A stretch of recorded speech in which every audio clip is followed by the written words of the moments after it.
Silent heart attack की जिस तरह से हमने बात की है, ये होता क्या है और सबसे आम अलामात कौन सी हो सकती हैं इसमें, क्योंकि और देखा जाए तो ये आम हार्ट अटैक से किस तरह से मुख्तलिफ होता है? साइलेंट हार्ट अटैक बेसिकली इसको हम अगर ब्रॉडली क्लासीफाई करें तो ये वो हार्ट अटैक है जिसमें किसी भी पेशेंट या मरीज़ को टिपिकल दिल की अलामात जाहिर नहीं होती। टिपिकल अलामात से मुराद ये है कि चेस्ट पेन, जो कि सबसे कॉमन प्रेजेंटिंग कंप्लेंट किसी भी दिल के अटैक के साथ है, वो सीने में दर्द का होना है।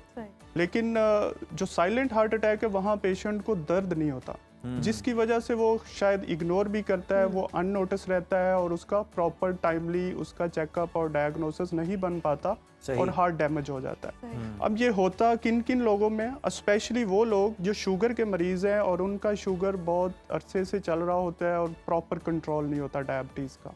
तो ऐसे लोगों में पेन की सेंसेशंस कम हो जाती हैं, उनको चेस्ट पेन अटैक के वक्त नहीं होती। या बहुत ही ओल्ड एज पॉपुलेशन 60-70s के जो उम्र सीधा लोग हैं, उनको जब हार्ट अटैक होता है तो उनमें भी टिपिकल जो पेन है, दर्द है सीने में, वो नहीं महसूस होता। उसके बरक्स समटाइम वो कहते हैं जी सिंकिंग ऑफ हार्ट है, दिल घबरा रहा है, पसीने आ रहे हैं, या ठंडी तरेली है, या सिंकपी है, या बेहोशी की अलामात हैं, सांस खराब हो रहा है। तो इस तरह की अलामात के साथ अक्सर पेशेंट रिपोर्ट होते हैं। डॉक्टर साहब, ये जो कहते हैं कि लेफ्ट बाजू में अगर आपके पेन हो रही है या फिर आपकी लेफ्ट बाजू की उंगलियों में हाथ की पेन हो रही है, ये भी इस तरह की कोई अलामात होती हार्ट जी अटैक से बिल्कुल। जो टिपिकल, जिस तरह हमने बात की कि जो टिपिकल हार्ट पेन है हार्ट अटैक की है या वो अंजाइना की है, तो वो रेडिएट करती है आर्म में, but this is not necessarily कि हर दर्द बाजू में जाए। मतलब साइलेंट हार्ट अटैक में ऐसा मुमकिन समटाइम हो सकता है, लेकिन हर टिपिकल में नहीं होता।